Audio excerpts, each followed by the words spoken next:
Alors, bonjour les cryptomatos, bienvenue à cet épisode du 22 août 2023. Donc, aujourd'hui, je vais faire un survol un peu là, des différents actifs qu'on étudie là, depuis le début.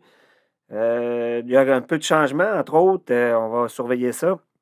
Il y a le S&P 500 et le Nasdaq là, qui semblent nous donner là, une belle configuration. Donc, on regarde ça immédiatement après la petite intro que voici.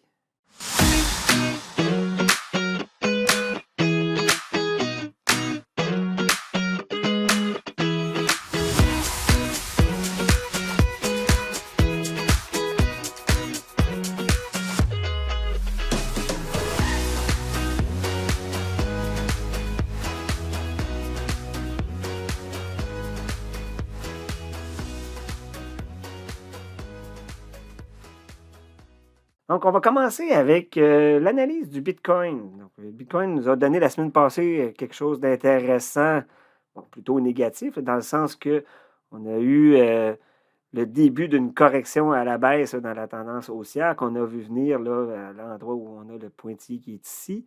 Pour l'instant, il ne se passe pas grand-chose. On est en attente. On est toujours dans la correction baissière dans la tendance haussière. Par contre, si ça continue de descendre, j'anticipe qu'on va finir par, la ligne verte va passer en dessous ici. Et là, ça va devenir une impulsive baissière. Donc, ça va juste faire en sorte qu'on va attendre plus longtemps avant de réembarquer. Mais pour l'instant, nous, on est un peu en dehors du Bitcoin là, depuis la semaine passée et on attend qu'on ait notre structure qui se fasse. Donc, on s'attend entre autres à, bon, on a eu la descente et éventuellement, il va y avoir une première remontée qu'on ne prendra pas immédiatement. On va attendre la prochaine redescente et ensuite la remontée qui va venir. C'est là qu'on va embarquer. J'en profite aussi pour mentionner que ce que je dessine ici à côté, c'est l'allure de la structure, où on est dans la structure. Ce n'est pas une prévision sur les montants que le titre va atteindre. Je fais juste dessiner à côté de la courbe où on se situe. C'est comme si j'avais une planche à dessin, là, puis c'est là que je venais faire des analyses à côté. Donc, quand on est ici, ça veut juste dire qu'on s'attend que dans les prochains temps, on soit sur une pente plutôt descendante. C'est ça que ça veut dire tout simplement. Parce que les analyses que je fais ne font pas de prédiction sur la valeur où ça va arrêter. On va plutôt, on embarque quand c'est le bon moment, quand les indicateurs nous disent que c'est le temps d'embarquer, mais on ne sait pas d'avance jusqu'où ça va descendre. Donc, je n'ai pas de boule de cristal.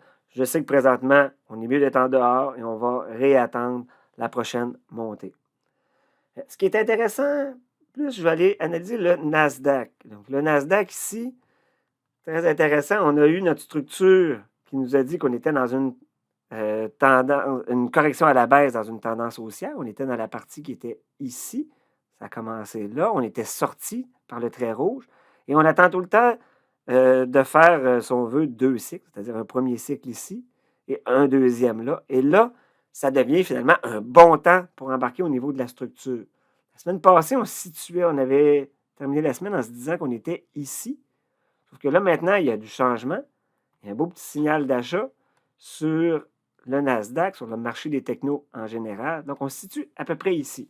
Ça veut dire que, selon la structure, on aurait potentiellement fini la correction à la baisse dans la tendance haussière. Donc, on pourrait être en train de repartir. C'est un très beau point d'entrée de façon générale. Je l'ai mis là, avec une ligne pointillée en vert qui est là. Bien entendu, il n'y a rien qui empêche que le signal peut, notre indicateur peut faire, ça ne sera pas long, ça ici comme ça, et repiquer par en bas. Si jamais ça arrive, ben, on peut ressortir. Ça veut dire qu'on s'attend d'avoir une autre jambe baissière, donc on est peut-être mieux là, de réduire nos positions. Par contre, ce qui peut arriver aussi, c'est qu'on ait une confirmation de la tendance, c'est-à-dire que ça ici, ça va se tasser et la ligne verte va repasser vers le haut. Donc, on embarquait dans une nouvelle impulsive haussière. Donc, ça serait comme une confirmation que notre point d'entrée était vraiment le bon. Donc, présentement, on se situe ici. C'est comme si on venait de dire, probablement que la correction à la baisse qui est ici est terminée. Et éventuellement, on va confirmer qu'on est vraiment dans la partie qui est là. Quand ça arrivera, on pourra dire qu'on est dans l'impulsif. Donc, on va s'attendre à partir de là à quelque chose qui va monter en se repliant de temps en temps. Donc, ça va être notre impulsive haussière.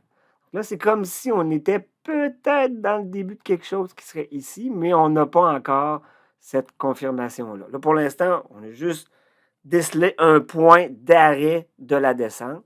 Donc, il reste à voir par la suite. Moi, c'est un des endroits que je préfère embarquer dans les marchés. Donc, j'ai rehaussé ma position sur le Nasdaq. Donc, on était sorti ici. Je vais venir le remettre. Ça, c'était notre point de sortie. Je vais le mettre en rouge, comme ça.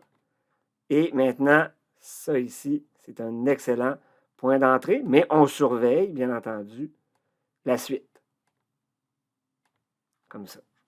Donc, on va peut-être corriger un peu. Tant que ma ligne rouge ne revient pas en dessous de la ligne pointillée, on reste là-dedans. C'est très positif.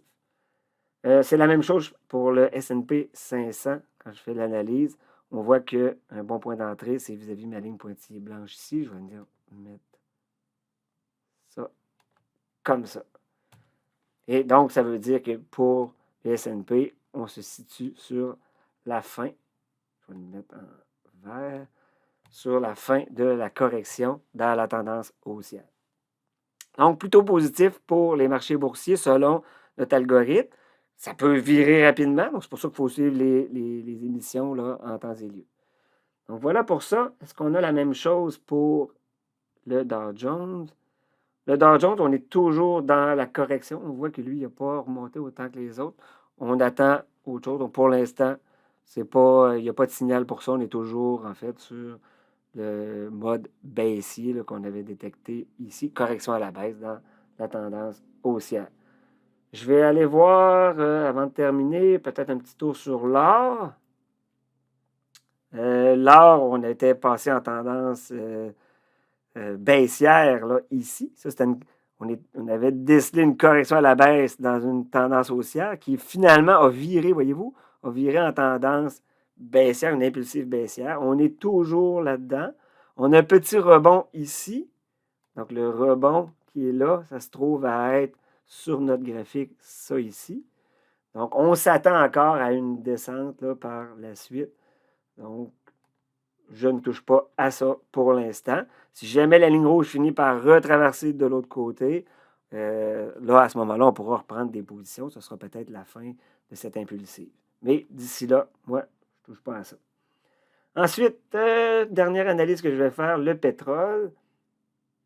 Le pétrole, on était tombé en correction à la baisse dans une tendance haussière ici. Pour l'instant, ça a remonté, donc ça n'a pas marché là, un peu au début. Là, c'est en train de redescendre. On attend de voir ce qui va se passer. Si la ligne rouge repasse par-dessus, comme ça, se tasse, revient, se tasse et repart, là, on rembarquera. Ou si la ligne verte finit par monter d'un coup. Donc, on va se réajuster selon ce que ça va nous montrer. Mais pour l'instant, moi, je me tiens en dehors de ça. Donc, si je fais un résumé, le Bitcoin, le pétrole, l'or, je ne touche pas à ça, l'indice Dow Jones non plus. Par contre, au niveau des technos, Nasdaq, S&P 500, il y a une configuration que je trouve très intéressante, même si les discours qu'on entend sont plutôt négatifs sur les marchés. Notre indicateur, lui, ne voit pas ça comme ça pour l'instant. Donc, moi, de mon côté, c'est plutôt positif comme ça. Donc, je m'arrête ici. Et n'oubliez pas de vous abonner, de partager. C'est sûr que plus ma communauté va devenir importante, plus je vais probablement faire des vidéos. Là, c'est sûr que j'essaye que ça grossisse tranquillement. Donc, partagez, mettez un pouce en l'air, mettez des tomates en commentaire le plus possible. Et je pense que jusqu'à maintenant, les analyses qui ont été faites donnent quand même des bons résultats. Vous voyez un peu le potentiel de ce que ça peut faire. Vous allez voir au fil du temps que dans l'ensemble, on obtient souvent de très, très bons résultats à partir de ces analyses-là. Donc, je vous dis bye bye et à la prochaine.